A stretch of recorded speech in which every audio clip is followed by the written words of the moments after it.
We don't know yet whether it's possible with this particular virus, whether the virus, once you've had an infection and recovered, whether one can be infected again. We do know with other coronaviruses that that is the case, and there is some data out there that may suggest that immunity will wane over time, but that is not fully known at this point. Maria may have more data on some recent studies that are pointing in that direction. Yes, thank you for the question. And first of all, we're really happy to hear that you're out of hospital. And thank you for sharing your experience. We are learning from a lot of people that their experience with COVID is a challenging one, even if you have not the most severe disease, but even with mild disease, we know people are going through some challenges. So well done on getting out of the hospital, and to so many who have been able to get out of hospital.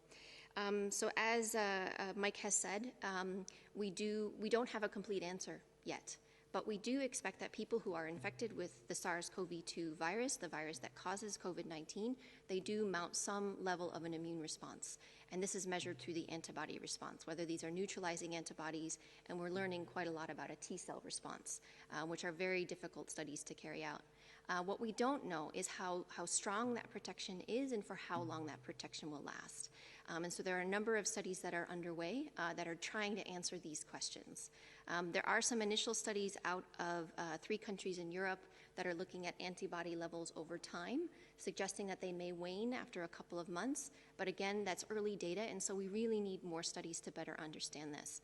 From our experience with MERS and with SARS-1, the virus that spilled over in 2003, we know that people can have an antibody response for maybe a year or even longer.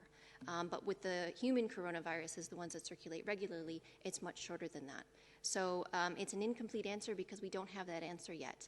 But there are many scientists that are currently studying this, that are trying to help us better understand how long that protection will last. Thank you very much. And I should